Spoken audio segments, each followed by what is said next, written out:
Origin gens, things are heating up. Iran's hypersonic missile test just triggered something huge. Watch out, Max Afterburner. Iran just test fired the deadly Syed 3G, alright, it's not 5G, 3G naval missile in the Strait of Hormuz, creating a 93-mile Iron Dome bubble that threatens the US warship. Yeah, this is a country's way of saying like these are off-limit areas. Like we created a area of ban or something. This is how Iran usually threatens Straits of Hormuz, right? Yeah, US recent I just reacted to a video. If you haven't seen it, check it out in the link in the description. But I just saw the video about US's Black Eagle hypersonic glide missile video, because US posted an image and then deleted it after because of the Iran friction, and some other countries got panicked as well because of it. This is like the next level hypersonic glide missile. Based not an ICBM, it's a hypersonic glide missile, right? Which is very hard to defend against. US has that operational apparently. Would US use it against this? Who knows? But yeah, this is like Iran is basically escalating. We'll see what happens. Let's do this one. Faster in the Straits of Hormuz, specifically today, with Iran test firing a new Syed 3G naval air defense missile. That what, they don't have 5G? Man, they're like back in 1995. But it blasted off of what they say was one of their new shiny corvettes. No, we're not talking about the Ayatollah's midlife crisis corvette. We're talking about a naval corvette, and Iran is claiming that it can throw up a 93-mile protective bubble around the actual corvette that's shooting it, and they're saying that it could target US jets and drones with ease. Of course they're going to say that, but this comes as President Trump has given Tehran a tight 10 to 15 day window to cut a nuclear deal or face bad things. And yeah, the US has surged 2 carrier groups, stealth fighters, the biggest military buildup that we've seen in over 2 decades, with Iran vowing, and this is a quote from their president, to not bow to the US, and continuously threatening to shut down the Straits of Hormuz. And that is a big part of what this play is with that Syed 3, which they claim to be hypersonic, which we'll get to here in a second, whether it's hypersonic or not. I'll be breaking down the specs behind that missile, but here's some more breaking news before we go on. Iran's leader entrusts security chief to run country in case of war assassination. Khamenei has instructed Ali Larijani and a number of close political and military aides to ensure survival of the state if the US launches attacks. So smart move, but it begs the question, how radicalized is the inner circle? Likely very radicalized. However, who knows? At this point, there might be some cracks forming. And my opinion is that a lot of those cracks could be forming in the actual army of Iran itself, not necessarily in the IRGC, which is incredibly radicalized. But at this point, we don't know. We don't know if someone in that inner circle. See, Iran is about religion. It's about their, religion is the main thing. So anybody who replaces the leader will have the similar mentality. And it's going to be really hard to shake the foundation of this whole thing, right? Because in any other, let's say, dictatorship, you remove the dictator, other people might not be so inclined, they might not have a certain level of will, right? They might fall like dominoes. But in this one, leader is not supposed to be all powerful or something. The religion is supposed to run the country, and the leader is supposed to reflect the religion. So if the leader gets removed, whoever is at the bottom of it will basically come up and will reflect the religion again. Same thing will keep happening if you keep remove the leader, right? Because it's about religion. So it's very hard to shake this whole system that they have, right? So removing 1 or 2% is not going to change anything. Circle actually sees the writing on the wall that the Iranian regime is likely finished. Today, there are fresh protests in Iran, more protests happening on college campuses with students screaming death to Khamenei. Obviously, most of the people in Iran want freedom, and now this is What is this, Superman? Why is this Superman? another big push from the young, educated population of Iran, basically standing up to the radical extremists saying that they're done. Stick around to the end of the video for a wild hypothetical scenario on what could happen should things spiral into a full-on naval showdown with this Syed 3. So let's break it down real quick. Syed 3 is the naval version of Iran's land-based Syed 3 surface-to-air missile system, first tested on land in 2026 with about a 75-mile range. This is the sea-launched variant, and Iran is saying that it can push its range out to about 93 miles using vertical launch tubes on different naval assets. Like we've talked about in previous videos, Iran wants to get this on the smallest boats possible, and their goal would be to have a swarm of these things that can all launch these different missiles at the carrier, and they believe that it has the ability to go out and strike it. They fired this one from the Shahid Syed Shirazi, a catamaran-style Shahed Soleimani class. I mean, look, if it's close, very close to the aircraft carrier, they are right. That would hit the aircraft carrier because you need certain level of time before you can intercept a missile. And if it's a hypersonic missile, if it's very close, it will be really fast. But if shit goes down and if any kind of like a proximity violation happens, why would this aircraft carrier let this ship, let these boats even come close? Boats are coming. Here's a radio message. Don't come here.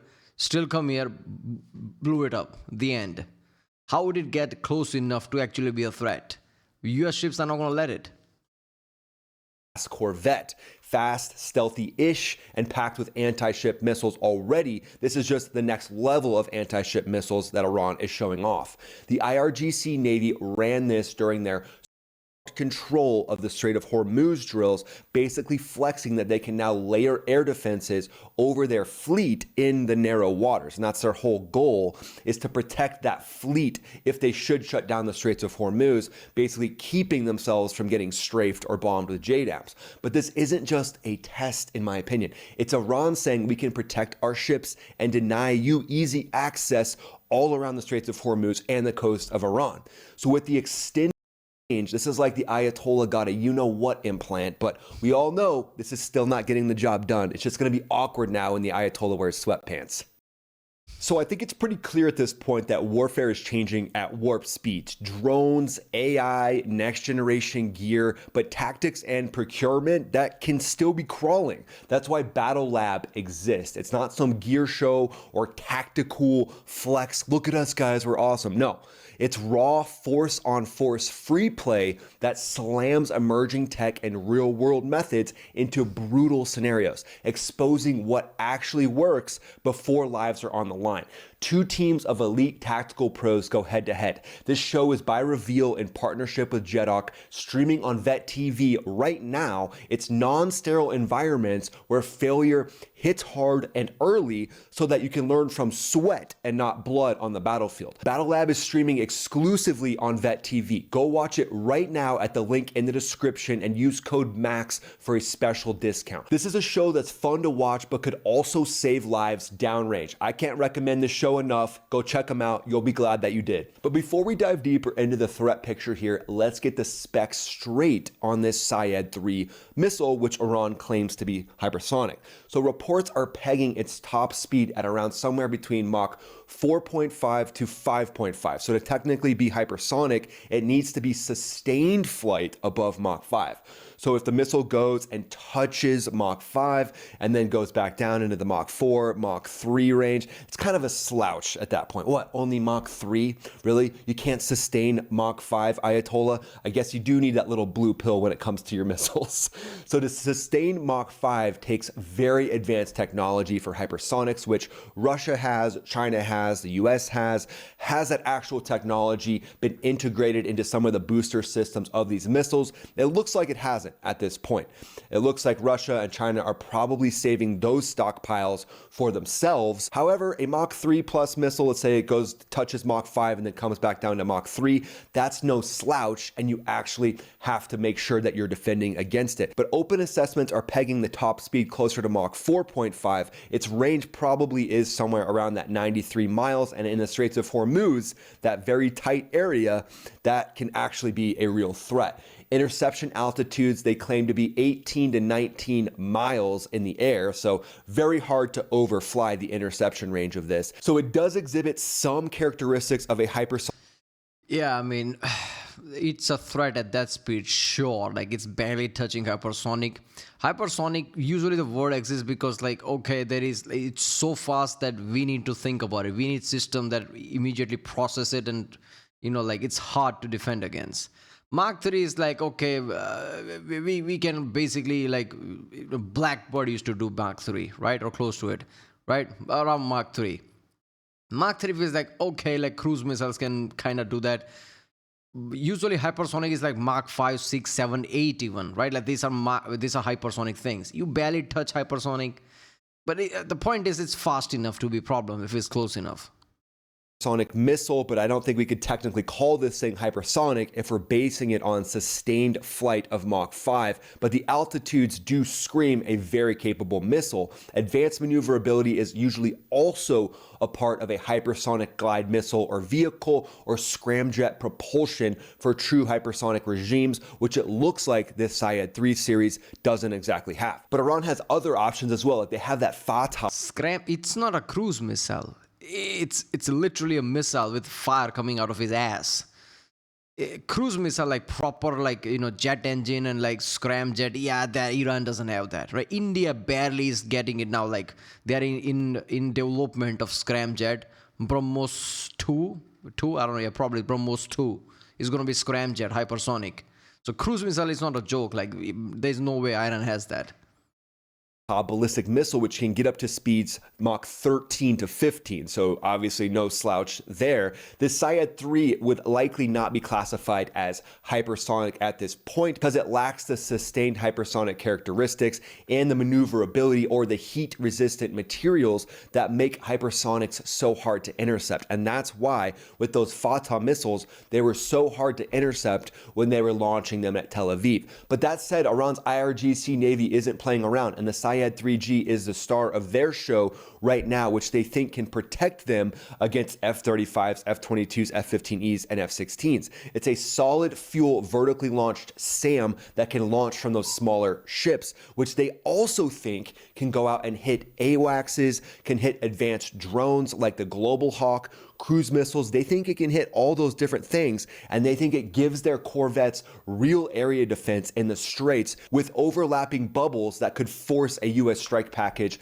to stay further out or burn more electronic warfare and fuel further away and complicate the targeting problem. They've probably also got dozens of decoys, so dozens of these corvettes that don't actually have these weapons on them, maybe even drone corvettes that aren't manned, that are out there. They look like a swarm, but there's kind of this dumb drone swarm going out trying to distract and draw in fire. But their top 3 other missiles that stand out would be the Nor family, which is an anti-ship cruise missile that is a sea-skimming derivative of the Chinese C-802 with ranges of about 105 nautical miles. Those use mobile coastal launchers that can hide in trucks or pop up from different islands for surprise salvo hits. Second, the Ghadir Qadar upgrades longer-legged versions, push it to about 186 miles or more, still low flying to evade radar, and they think it's perfect for saturating ship defenses from hidden islands or shoreline spots. Third, they've got anti-ship ballistic variants like the Kahir Fars, and that's based on the Fatah 110 that we talked about earlier. But at this point, Iran is flexing harder than North Korea with their missile talk. It's essentially like the Ayatollah got into a you-know-what measuring contest with Kim Jong-un. So some key takeaways on what Iran's doing with this brinksmanship and with this propaganda. I mean, it is true that it's a threat. Like all these different type of system, doesn't matter their accuracy, if they are like used well, right? Like placed in right places, yeah, it could be a threat. US really needs to prepare for it. Like just have multiple jet planes in the air constantly trying to intercept anything. Have Aegis basically on standby. Multiple size, like have Patriot THAADs from like Iraq. I think that should be fine for a while, and then just have your Americans are known for logistics, so just have the refueling process, like refueling missiles as soon as you use it. if you're gonna do long campaign, I think you can like intercept most of it. Some damage is like accept like it just makes sense. Some damage is gonna happen, right? But US can basically tackle most of these things.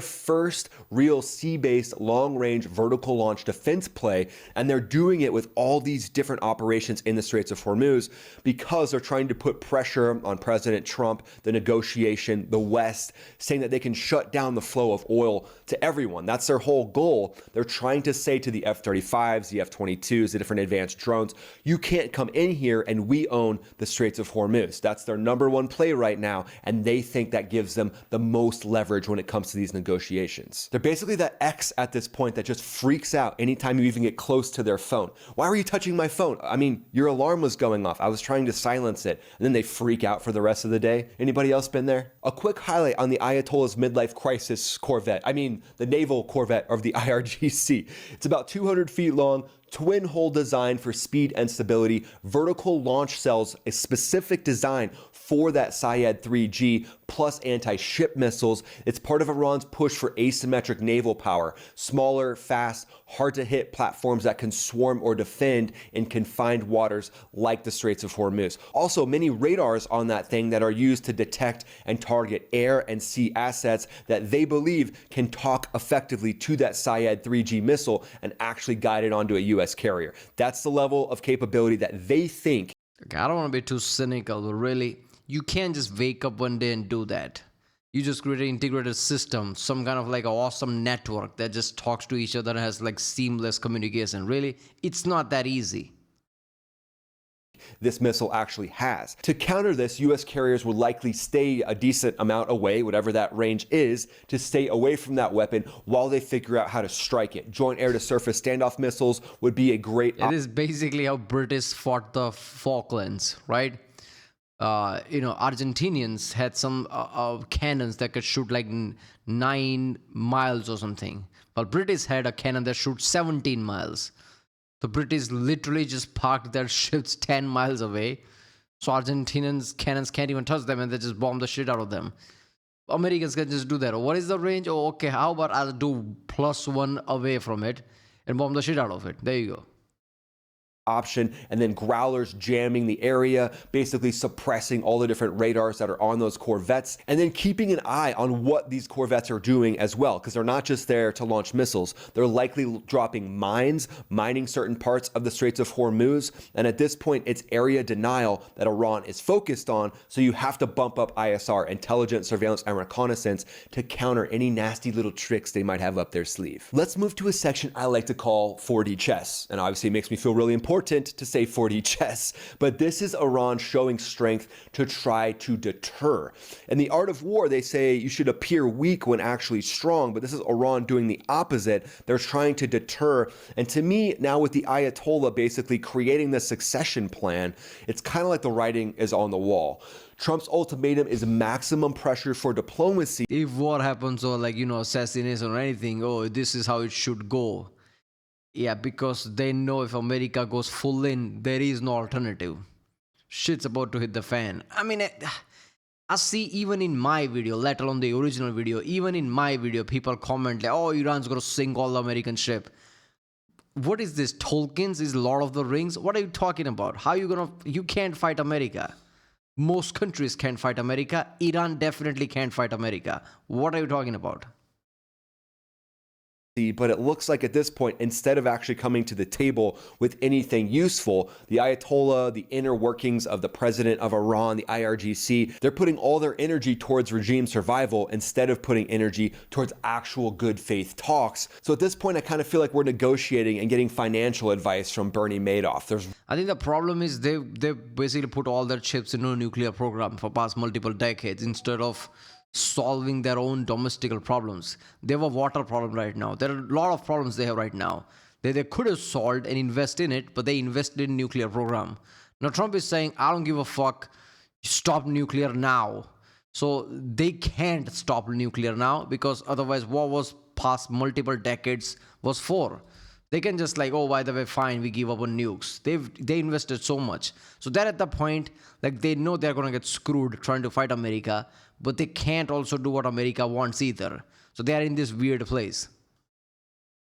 really no off-ramp at this point that it looks like the regime is going to take. So that probably makes strikes more likely. However, it could be limited strikes, could be limited to the nuclear sites, and it really depends on what the transition for Iran could look like. Is the army able to help stand up to the IRGC while those inner workings are figured out? Maybe a top member of the IRGC would actually believe in his country and come to the table trying to create a better life for the millions of people there. If that were the case, maybe we would see this take place sooner than later. But if there isn't someone to step in and take that place, we could see this draw out for months. And exiled Crown Prince Reza Pahlavi is obviously a very important figure here, stepping in for at least some sort of transitional government. Reza Pahlavi was a former fighter pilot, so obviously everything he does is going to be perfect. But seriously, the amazing amount of support we're seeing for Reza Pahlavi around the globe, I think it speaks very well to him coming in and at least helping create that democratic transition in Iran should things go down. So let's say in a hypothetical situation, Iranian fast boats blast towards a carrier strike group near the Straits of Hormuz. Tensions spike, shots are fired from both sides, and a miscalculation means that now we're in an all-out naval conflict. So at that point, Iran is going to try to use that Shahed missile to shoot down U.S. air assets, first likely trying to strike down any advanced drones like the RQ-4 Global Hawk, and then even trying to go after F-15s and F-16s, any fourth generation fighters that they can actually see. So now at this point, the Aegis ship system launches into overdrive and starts to strike down any of those missiles going up trying to take down the RQ-4 Global Hawk. At this point, it would be full-blown escalation, and now it would just be the US peppering those strike boats to keep them from shutting down the Straits of Hormuz, basically playing whack-a-mole 24/7 with F-18 sorties blasting off of the different carriers in the region to keep the straits open. Obviously, there would be a short shutdown for a while. So wrapping this all up, guys, Syed 3G test, serious step up for Iran in their naval denial game, perfectly timed into the nuclear talks that are going on right now, and the Ayatollah planning his succession, basically planning the line of Dr. Evils that will take his place should he be removed from his position. What do you guys think? Yeah, see, now that Black Eagle thing makes sense to me. Iran is basically flexing all these things. Oh, look at what I have. Look at this. Oh, look what we can do. We just closed area of denial. We just closed Straits of Hormuz. Trump is like, oh yeah, here you go. Hypersonic glide missiles. Just one glimpse and deleted photos, just so everybody knows. Obviously, Iran saw that, implying if I put this shit in Iraq or Qatar, you're royally fucked. There is literally nothing you can do about this. That's how badass that missile is. So this is Trump saying, you don't show toys to me. I'm America. I have way many toys than anyone else. That's what that was. Yeah, it's going to be interesting whatever happens next.